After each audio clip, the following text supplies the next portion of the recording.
नमस्कार प्यारे साथियों, सभी को गुड मॉर्निंग, सभी को राम राम। तो जितने भी मेरे प्रिय अभ्यर्थी हैं जो रीट पात्रता परीक्षा देने वाले हैं, उन सभी को अग्रिम शुभकामनाएं। और अति महत्वपूर्ण प्रश्न हम इस क्लास के अंदर करने वाले हैं। आप देखने वाले हैं 40 से 45 क्वेश्चन, जो कि मोस्ट इंपॉर्टेंट आरपीएससी द्वारा प्रमाणित सारे के सारे एक एक क्वेश्चन हैं।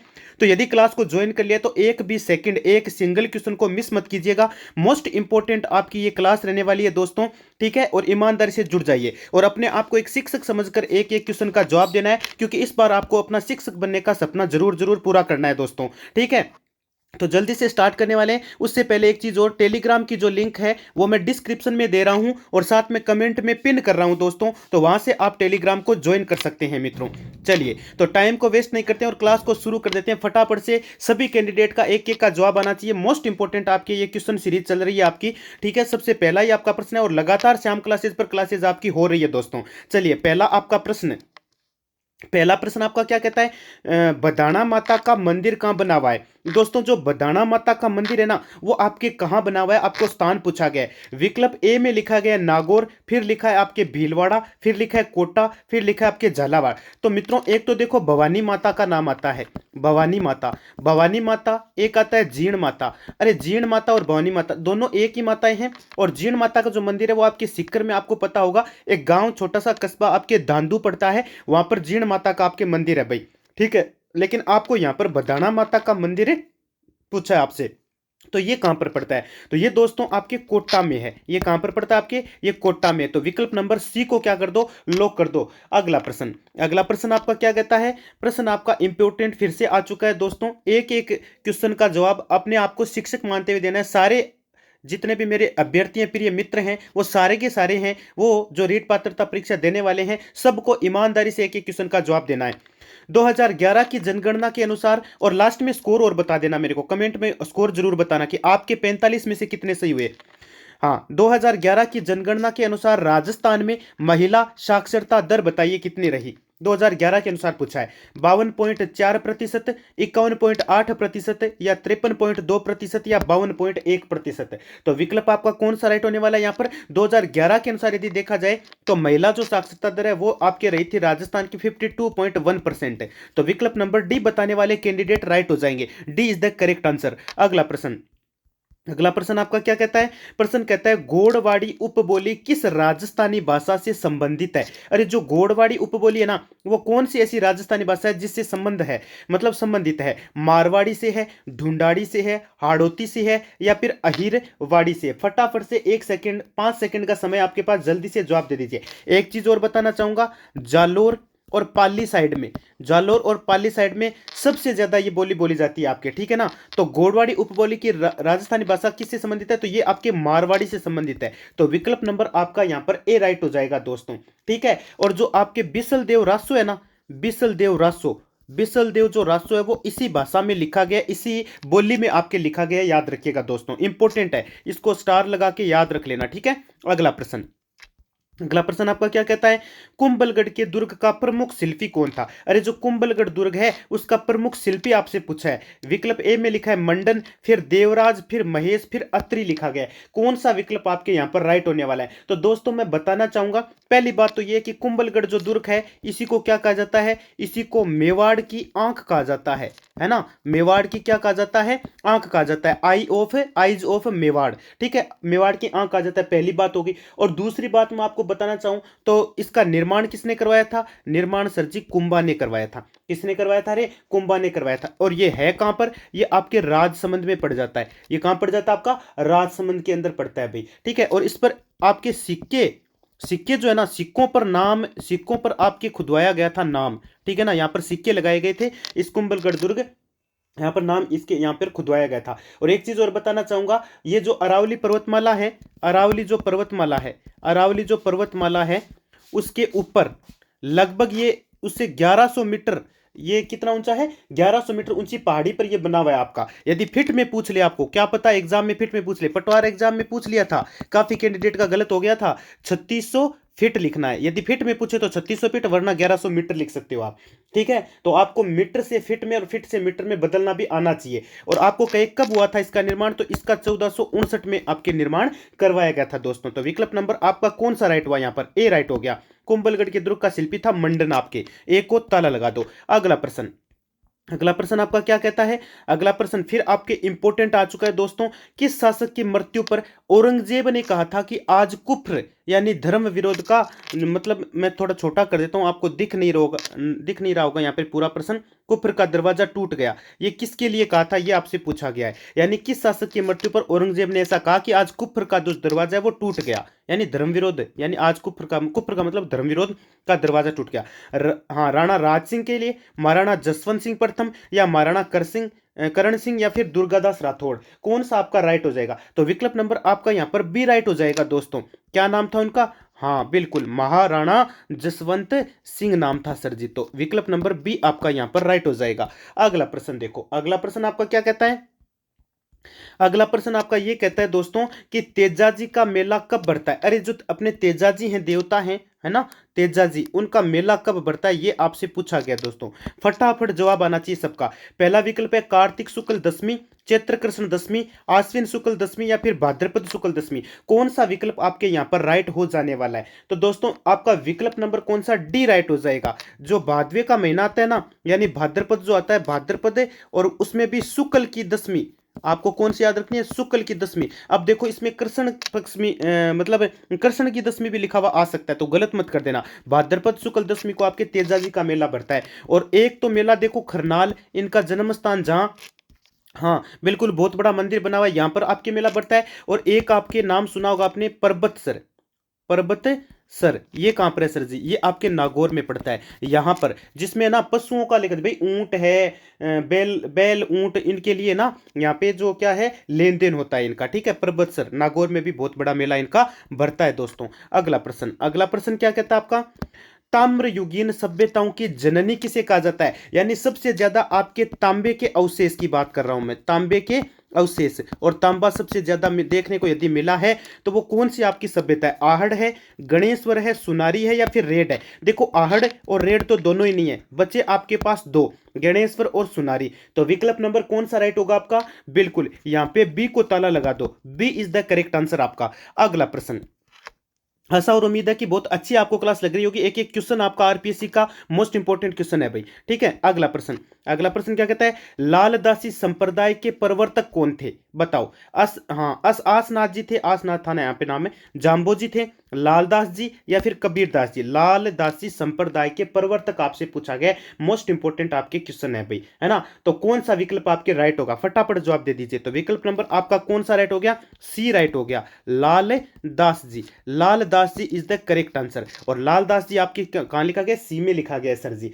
ठीक है, सी आपका राइट हो जाएगा। और ये लालदास जी आपके मेव जाति के थे, ठीक है ना। और इन्होंने एक मुस्लिम चिश्ती एक थे, संत थे, उनसे इन्होंने शिक्षा प्राप्त की थी, ये भी ध्यान में रख लीजिएगा, ठीक है ना, याद रखिएगा। और एक चीज और है, इनकी जो समाधि है ना, इनकी जो समाधि है, मैं समाधि के बारे में बता दूं तो ये आपके कहां बनी हुई है? ये आपके शेरपुर में बनी हुई है, शेरपुर। गुरुजी ओ खड़ पड़ा है, वो अलवर में पड़ा है दोस्तों, खड़ा पड़ा है अलवर में। अलवर में शेरपुर एक जगह है, वहां पे इनकी क्या बनी हुई है? समाधि भी बनी हुई है। वेरी गुड सर जी। अगला प्रश्न, अगला प्रश्न आपका क्या कहता है? अगला प्रश्न आपका कहता है कि थेवा कला किस जिले से संबंधित है? अरे थेवा कला किससे संबंधित है? काफी बार ये क्वेश्चन मैंने बताया, प्रतापगढ़ से है, उदयपुर से, चूरू से, या फिर झालावाड़ से। आपके थेवा कला कौन से जिले से संबंधित है, ये आपसे पूछा गया है, और इंपॉर्टेंट प्रश्न है, ठीक है, स्टार लगा लेना इसको। तो विकल्प नंबर आपका कौन सा राइट हो जाएगा? हाँ, यहाँ पे आपका प्रतापगढ़ राइट हो जाएगा दोस्तों। विकल्प नंबर ए को ताला लगा दो। बताना चाहूंगा मैं आपको कि थेवा कला जो है ना, वो, अब देखो ये पहली कला होती कौन सी? ये आभूषण जो होते हैं ना, एक प्रकार से आभूषण बनाने की ही है, ठीक है ना। आभूषण बनाने की एक कला होती है, आभूषण की कला होती है, उसी को थेवा कला कहते हैं। लेकिन ये थोड़ी सी जटिल होती है दोस्तों, ये थोड़ी सी क्या होती है? जटिल होती है। और थेवा का मतलब जानते हो? थेवा का शाब्दिक अर्थ आपको पूछा जाए क्या बताओगे? तो इसका शाब्दिक अर्थ होता है सेटिंग, यानी सेटिंग से, यानी सेटिंग आपके कर दो आप आभूषण की, तो वो आपके थेवा कला का इसका मतलब होता है, यहां पर ध्यान रखिएगा। अगला प्रश्न, अगला प्रश्न क्या कहता है? प्रश्न कहता है केला देवी, क्या लिखा गया है? केला देवी किस राजवंश की कुल देवी है? वेरी वेरी इंपॉर्टेंट प्रश्न है, स्टार लगा लीजिए। ओस वालों की है, यादवों की है, जाटों की है, या फिर उपर्युक्त में से कोई नहीं। तो केला देवी दोस्तों बहुत बार आपने बहुत जगह सुना भी होगा, केला देवी की पूजा करते हैं यादव लोग, करते हैं कि नहीं करते सर जी? करते हैं। अरे इन्हीं की ये कुल देवी है रे दोस्तों। तो विकल्प नंबर आपका यहां पर बी राइट हो जाएगा दोस्तों, ठीक है। तो बी बताने वाले कैंडिडेट यहां पर सही हो जाएंगे। अगला प्रश्न, अगला प्रश्न क्या कहता है, एरियनपुरा छावनी में विद्रोह कब हुआ था? अरे जो एरियनपुरा छावनी थी आपके 1857 के जो विद्रोह की मैं बात कर रहा हूँ, ठीक है। हाँ, बहुत सारी थी, नीमच थी, है एरियनपुरा थी, है ना, छावनियाँ थी, काफी बनी हुई थी, आपको पता होगा। उसमें एरियनपुरा छावनी में विद्रोह पूछा आपसे, वो डेट बतानी है कब हुआ था। तो ये हुआ था आपके 23 अगस्त को। कब हुआ था? 23 अगस्त 1857 को ये आपके हुआ था। तो विकल्प नंबर कौन सा आपका राइट हो गया? सर जी डी राइट हो गया। तो डी बताने वाले कैंडिडेट यहां पर सही हो जाएंगे। अगला प्रश्न, अगला प्रश्न क्या है? जियोग्राफी का क्वेश्चन है, बरखान क्या है? अरे आपको क्या पूछा है दोस्तों? आपको पूछा है कि बरखान क्या है। बरखान आपको बताना है, ये डेल्टा है, झील है, रेत के टिल्ले हैं, या ये पर्वत हैं? तो दोस्तों बताना चाहूंगा, बरखान जो है ना, बरखान देखो, एक तो मैंने पीछे पिछली क्लास में बालूका स्तूपों के बारे में बताया था। स्टार बालूका स्तूप भी होते हैं, परवलयाकार भी होते हैं, रेखीय भी होते हैं, ठीक है ना, इस प्रकार के बालूका स्तूपों के बारे में बताया था। अब यहां पर आपसे बरखान पूछा गया। बरखान होते हैं आपके रेत के टिल्ले होते हैं ना, बड़े बड़े, उनको बरखान बोला जाता है। तो विकल्प नंबर आपका यहां पर कौन सा राइट हो गया? सर जी सी राइट हो गया। Very good. अगला प्रश्न, अगला प्रश्न क्या कहता है आपसे? प्रश्न आपका कहता है कि मध्य अरावली की चोटी तारागढ़ किस जिले में है? अरे जो मध्य अरावली की चोटी तारागढ़ है, अब देखो सबसे पहले तो नाम आता है गुरु शिखर का, है ना। उसके बाद में बहुत सारी चोटियों के बारे में काफी विस्तार से एक वीडियो में मैंने बता भी रखा है आपको, ठीक है। और यहाँ पर आपको तारागढ़ पूछा गया। गुरु शिखर तो सबसे ऊंची है, 1727 मीटर, है ना, वो 5 मीटर वो मंदिर जोड़ लेते हैं, वैसे 1722 मीटर है आपकी ऊंचाई इसकी, ठीक है ना। तो यहाँ पे तारागढ़ पूछा आपसे, तारागढ़ की आपको यदि ऊंचाई पूछ ले, पहले तो वो पता होनी चाहिए आपको कि मीटर में यदि ऊंचाई पूछे तो कितनी बताओगे? सर जी 870 मीटर ऊंची है ये तारागढ़ जो चीज, एक प्रकार से किला दुर्ग बोल सकते हो इसको। तारागढ़ जो चोटी आपके भरतपुर में, अलवर में, सीकर में, अजमेर में, ये बताना है कहां पर है। तो ये पड़ती है आपके कहां पर? ये सर जी अजमेर में है। ये कहां पर आपके? ये अजमेर में है। तो विकल्प नंबर आपका यहां पर डी राइट हो जाएगा दोस्तों, ठीक है। Very good. अगला प्रश्न, अगला प्रश्न आपका क्या कहता है? प्रश्न आपका फिर से इंपॉर्टेंट आ चुका है। क्वेश्चन कहता है किसे राजस्थान की मरुगंगा के नाम से जाना जाता है? अरे राजस्थान की मरुगंगा किसको कहते हैं? फटाफट जवाब दीजिए। बाण गंगा को कहते हैं, इंदिरा गांधी नहर को कहते हैं, गंग नहर को कहते हैं, या फिर माही को कहते हैं? कौन सा विकल्प आपके राइट होने वाला है? फटाफट बताइए। मरुगंगा के नाम से जाना जाता है, राजस्थान की मरुगंगा के नाम से कौन जाना जाता है? बाणगंगा, इंदिरा गांधी नहर, गंग नहर, या माही? तो विकल्प नंबर आपका यहां पर बी राइट हो जाएगा। और बी में आपके क्या लिखा गया है? बी में सर जी इंदिरा गांधी लिखा गया है। क्या लिखा गया है? इंदिरा गांधी नहर। यही आपका सही राइट है ना, और सही विकल्प है। चलिए वेरी गुड। अगला प्रश्न, अगला प्रश्न आपका क्या कहता है? अगला प्रश्न फिर से आपके एक प्रकार से कथन वाला, क्या लिखा गया है? कुफ्र का गढ़ आज इस्लाम का घर हो गया। कुफ्र का जो गढ़ है वो आज इस्लाम का घर हो गया। वह अमीर खुसरो ने किस दुर्ग के बारे में कहा था? ये जो बात है ये अमीर खुसरो ने कही थी, और किस दुर्ग के बारे में कही थी? सिवाना दुर्ग, जालोर दुर्ग, चित्तौड़गढ़ दुर्ग, या फिर रणथंभौर दुर्ग? तो ये कहा था दोस्तों रणथंभौर दुर्ग के बारे में। तो विकल्प नंबर डी आपका यहां पर क्या हो जाएगा? सही हो जाएगा सर जी। अगला प्रश्न, चलो मैं आपको फटाफट क्वेश्चन करवाता हूं, ठीक है ना। हाँ बिल्कुल, फटाफट करवा दीजिए सर, कम समय में ज्यादा क्वेश्चन हो जाएंगे। डाबड़ा हत्याकांड कब हुआ था?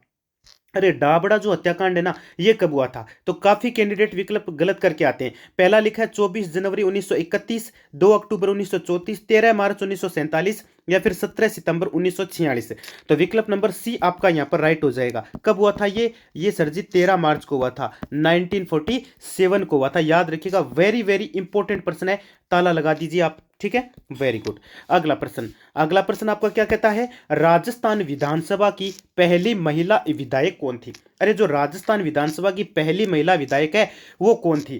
पहला विकल्प लिखा गया गायत्री देवी, फिर लिखा है यशोदा देवी, फिर लिखा है कमला बेनीवाल, और फिर आपके डी में लिखा है सुमित्रा सिंह। कौन सा विकल्प आपके राइट हो जाएगा? तो विधानसभा की पहली महिला विधायक कौन थी? तो ये थी आपके यशोदा देवी। तो विकल्प नंबर आपका बी यहां पर क्या हो जाने वाला? राइट हो जाने वाला। बी बताने वाले कैंडिडेट सारे राइट हो जाएंगे। वेरी गुड सर जी। अगला प्रश्न, अगला प्रश्न क्या कहता है?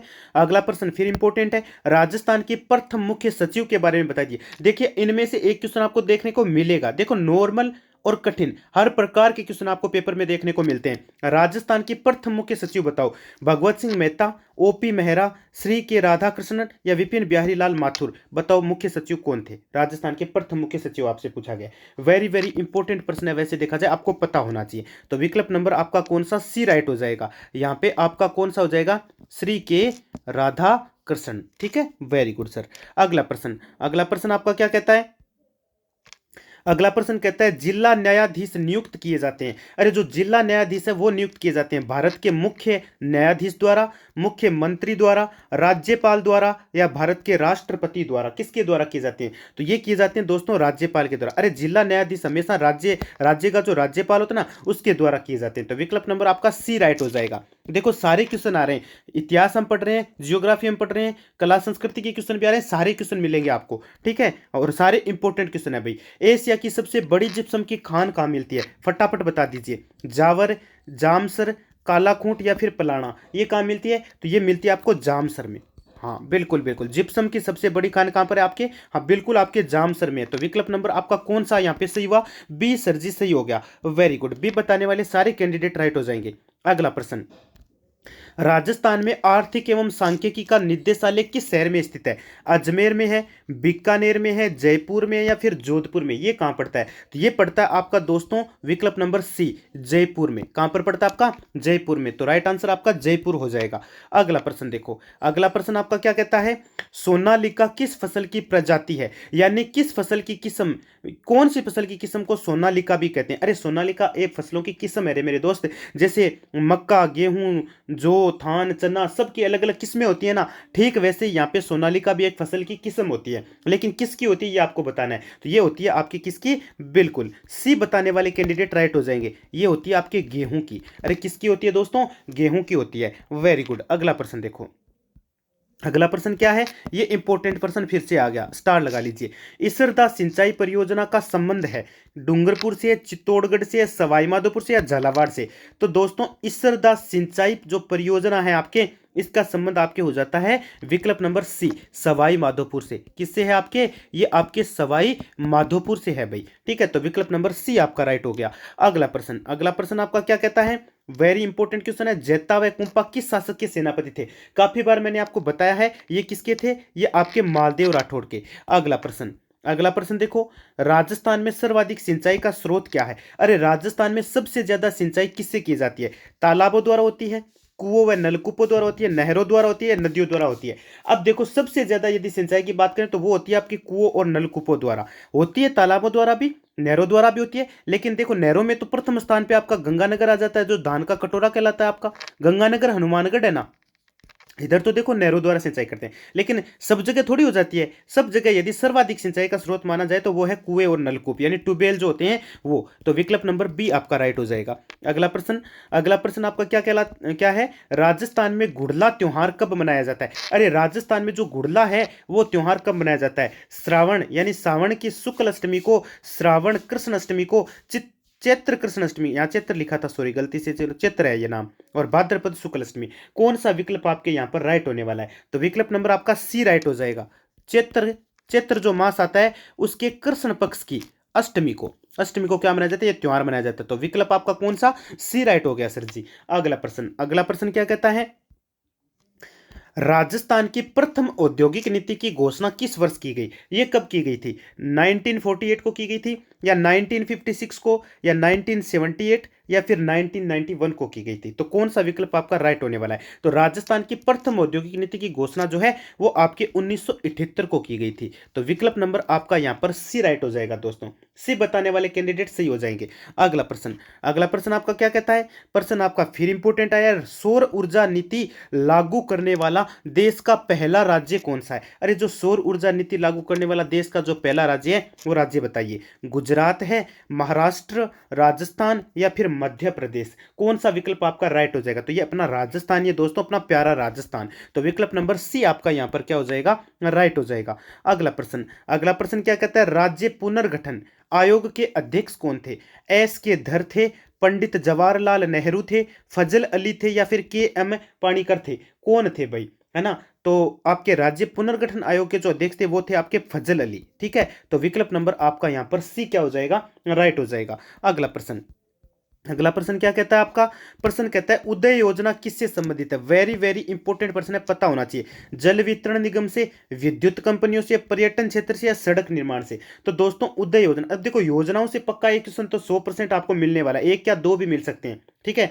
तो राइट आंसर कौन सा हो जाएगा? बिल्कुल उदय योजना किससे संबंधित है? ये आपके है विद्युत कंपनियों से संबंधित। तो विकल्प नंबर आपका यहां पर बी राइट हो गया दोस्तों। बी बताने वाले कैंडिडेट राइट हो जाएंगे। अगला प्रश्न, अगला प्रश्न आपका क्या कहता है? अगला प्रश्न आपका ये कहता है दोस्त कि राज्य में नस्ल आधारित प्रथम पशु गणना कब की गई? वर्ष 1951 को, वर्ष 1961 को, वर्ष 2007 को, या फिर 2012 को? कौन सा विकल्प आपका सही होने वाला है? तो ये जो प्रथम पशु गणना है ये आपके की गई थी विकल्प नंबर सी, यानी वर्ष 2007 को की गई थी। तो राइट आंसर आपका सी हो जाएगा। अगला प्रश्न, अगला प्रश्न आपका क्या कहता है? अगला प्रश्न आपका ये कहता है दोस्त कि निम्न में से किसका संबंध हाड़ौती पठार से नहीं है? अरे हाड़ौती पठार से नहीं है, कोटा, झालावाड़, बूंदी, या फिर भीलवाड़ा? तो दोस्तों बाकी सब तो है लेकिन भीलवाड़ा का नहीं है। तो विकल्प नंबर कौन सा राइट हुआ आपका? सर जी डी को लॉक कर दो, बिल्कुल D is the correct answer. अगला प्रश्न, अगला प्रश्न क्या कहता है? वेरी वेरी इंपॉर्टेंट प्रश्न, अक्सर आपके ऐसे क्वेश्चन देखने को मिलते हैं, ऊब छठ का त्योहार कब मनाया जाता है? और लगभग है ना जो भी गर्ल्स क्लास में फिर यदि अभी फिलहाल यदि क्लास को पढ़ रही है कोई गर्ल्स, तो उसको आराम से पता है कि ऊब छठ का त्योहार कब मनाया जाता है। कार्तिक कृष्ण षष्ठी, भाद्रपद कृष्ण षष्ठी, माघ शुक्ल षष्ठी, या फिर भाद्रपद शुक्ल षष्ठी? तो आपको ये तो पता है कि ये भाद्रपद में मनाई जाती है सर। हाँ बिल्कुल भाद्रपद में मनाई जाती है, लेकिन एग्जैक्ट डेट आपको, एग्जैक्ट तिथि आपको पता होनी चाहिए। तो ये कृष्ण पक्ष की छठ को मनाई जाती है, तभी तो ऊब छठ बोला है, लेकिन शुक्ल पक्ष मत कर देना। तो विकल्प नंबर बी आपका यहां पर राइट हो जाएगा। अगला प्रश्न, अगला प्रश्न कहता है आपका कि निम्नलिखित में से कौन सी नदी आंतरिक प्रवाह तंत्र से संबंधित नहीं है? घग्गर नहीं है, रूपनगढ़ नहीं है, सागी नहीं है, फिर रूपा रेल नहीं है? कौन सा विकल्प आपका यहां पर राइट हो जाने वाला है दोस्तों? ठीक है, तो विकल्प नंबर आपका यहां पर सी राइट हो जाएगा, वो नदी आपकी सागी नदी। ठीक है, वेरी गुड। अगला प्रश्न, अगला प्रश्न आपका क्या कहता है? रेड क्लिफ रेखा किन दो देशों के मध्य लगती है? बहुत आसान सा प्रश्न है, आराम से सारे कैंडिडेट कर देंगे, भारत पाकिस्तान। ठीक है, तो यहाँ पे आपका विकल्प सी कर देना आप तो ये। अगला प्रश्न देखो, अगला प्रश्न है निम्नलिखित में से किसने हमीर हट की रचना की? वेरी वेरी इंपॉर्टेंट प्रश्न है, सबको पता होना चाहिए। नयन चंद्र सूरी, चंद्रशेखर, कवि महेश, या फिर जोधराज? कौन सा आपका राइट होगा यहाँ पर? यहाँ पे विकल्प नंबर कौन सा राइट हो जाएगा? वेरी गुड, यहाँ पे आपका विकल्प नंबर बी राइट हो जाएगा। सर जी बी में क्या लिखा है? अरे बी में चंद्रशेखर लिखा गया है ना, और बिल्कुल आपकी चंद्रशेखर ने हमीर हट की क्या की थी? आपके रचना की थी दोस्तों। अगला प्रश्न ये भी इंपॉर्टेंट है, एक एक क्वेश्चन इंपॉर्टेंट रहने वाले हैं। बांकली बांध किस जिले में है? ये जो बांकली बांध है ये कौन से जिले में है? जालोर में है, पाली में है, सिरोही में है, फिर बाड़मेर में है? ये कहां पर है? तो ये आपका पड़ता है सिरोही में। तो विकल्प नंबर सी आपका राइट हो जाएगा यहां पर। अगला प्रश्न, अगला प्रश्न क्या कहता है? नीमराणा की बावड़ी का निर्माण किसके द्वारा करवाया गया? देखो चांद बावड़ी बताई थी मैंने आपको, मैंने बताई थी दूध बावड़ी। ठीक है, तो बावड़ियों के एक एक क्वेश्चन सारे निकल के आ रहे हैं। चांद बावड़ी मैं बता चुका हूं आपको कहां है, दौसा आभानेरी। ठीक है, और दूध बावड़ी कल बता ही दिया था मैंने आपको, यह आज सुबह वाली क्लास में बताया यार। और नीमराणा की बावड़ी का निर्माण किसके द्वारा करवाया गया, ये आपसे पूछा गया यहाँ पर। विनय सिंह, अनूप सिंह, राजा टोडरमल, या फिर अली बख्श? तो टोडरमल जो थे ना, उन्होंने क्या करवाया था? नीमराणा की बावड़ी का निर्माण करवाया था। तो विकल्प सी को यहाँ पे ताला लगा दो दोस्तों। अगला प्रश्न, अगला प्रश्न क्या कहता है? निम्नलिखित में से किस जिले में सेम की समस्या है? अरे भाई जी सेम की समस्या सबसे ज्यादा कहाँ है? अरे सेम की समस्या गुरुजी हनुमानगढ़ में है, सबसे ज्यादा सेम की समस्या कहाँ है? यहाँ पर हनुमानगढ़ में है दोस्तों। ठीक है, तो विकल्प नंबर डी राइट हो जाएगा। हनुमानगढ़ की तरफ जैसे ही बस में कभी बैठोगे पता चल जाएगा सर जी। ठीक है, तो सेम की समस्या यहीं पर सबसे ज्यादा है भाई। अगला प्रश्न, अगला प्रश्न आपका क्या कहता है? राजमहल टोंक खान संबंधित है, ये जो राजमहल खान है वो जो टोंक में जो संबंधित है किससे है? बताओ, सोना है इसमें, पन्ना, चांदी से, तांबड़ा से? बताओ किससे है ये? तो ये आपके तांबे से, यानी विकल्प नंबर आपका डी राइट हो जाएगा। तांबड़ा, तांबड़ा से ये आपके संबंधित है दोस्तों। अगला प्रश्न, अगला प्रश्न आपका क्या कहता है? अगला प्रश्न कहता है राजस्थान के कौन से प्रसिद्ध संत बीकानेर के कत्रियासर से संबंधित है? वेरी वेरी इंपॉर्टेंट प्रश्न है, सबको पता भी होगा। हरिदास जी हैं, सिद्ध जसनाथ जी हैं, जाम्बो जी हैं, या फिर दरियाव जी है? इसमें आपका कौन सा राइट होने वाला है दोस्तों? तो विकल्प नंबर आपका कौन सा हो जाएगा? सिद्ध जसनाथ जी। तो बी बताने वाले कैंडिडेट यहां पर राइट हो जाएंगे दोस्तों। ठीक है। अगला प्रश्न, अगला प्रश्न आपके, राज प्रस्थिति का रचनाकार कौन था? अरे जो राज प्रस्थिति है उनके रचनाकार कौन थे भाई? अरे गुरुजी, रे से राज प्रस्थिति, रे से रणछोड़ भट्ट। अरे वाह गुरुजी, तो विकल्प नंबर आपका डी आपका क्या हो गया? सही हो गया। यहाँ पे रणछोड़ भट्ट आपका क्या हो जाएगा दोस्तों? विकल्प राइट हो जाएगा। अगला प्रश्न, अगला प्रश्न आपका क्या कहता है? रोजा भाकर शिखर राजस्थान के निम्नलिखित में से किस जिले में स्थित है? बताओ, जालोर में है, कोटा में है, अलवर में है, या फिर जयपुर में है? कौन सा विकल्प आपका यहाँ पर राइट हो जाने वाला है? फटाफट जवाब देंगे। रोजा भाकर शिखर राजस्थान के निम्नलिखित में से किस जिले में स्थित है, ये आपसे पूछा गया। बताओ कौन सा विकल्प आपका यहाँ पर राइट हो जाने वाला है? तो यहाँ पर आपका जालोर राइट हो जाएगा। जालोर बताने वाले सारे कैंडिडेट सही हैं दोस्तों, क्या बात है, वेरी गुड। अगला प्रश्न आपका, अगला प्रश्न कहता है निम्नलिखित में से कौन सा वन क्षेत्र उड़न गिलहरी के लिए प्रसिद्ध है? काफी बार बताया है मैंने, ठीक है। परसों एक प्रश्न आया था काले हिरणों के लिए। अरे काले हिरणों के लिए ये आपके सीटी एग्जाम में भी पूछा गया था। ये नॉर्मल सा क्वेश्चन आप सबको पता है। काले हिरण के लिए कौन सा जाना जाता है? ताल छापर अभ्यारण्य। ताल छापर गुरुजी ये कहाँ पड़ता है? ये चूरू में है दोस्तों, ठीक है, वो भी ध्यान में रख लेना। यहाँ आपके उड़न गिलहरी के लिए प्रसिद्ध माउंट आबू, ताल छापर, केला देवी, या फिर सीता माता? बताओ कौन सा राइट हो जाएगा? अरे सर जी, सीता माता इज द करेक्ट आंसर। काफी बार बताया भी मैंने, तो डी विकल्प आपका यहाँ पर राइट हो जाएगा। आज का लास्ट और फाइनल क्वेश्चन, जाखम बहुउद्देशीय परियोजना राजस्थान के कौन से जिले में अवस्थित है? जोधपुर में है, अजमेर में है, डूंगरपुर में, या फिर प्रतापगढ़ में है? तो ये पड़ती है आपके दोस्तों प्रतापगढ़ में, ठीक है। जाखम बहुउद्देशीय परियोजना राजस्थान के कौन से जिले में है? ये प्रतापगढ़ में है। तो डी बताने वाले कैंडिडेट यहाँ पर सही हो जाएंगे। आशा और उम्मीद है कि क्लास आपको बहुत ही अच्छी लगी होगी दोस्तों। कमेंट बॉक्स में एक बार जरूर बताइएगा और अपना स्कोर जरूर बताएं कि आपके कितने सही हुए, ठीक है। चलिए तो मिलते हैं अगली क्लास में कल। धन्यवाद दोस्तों।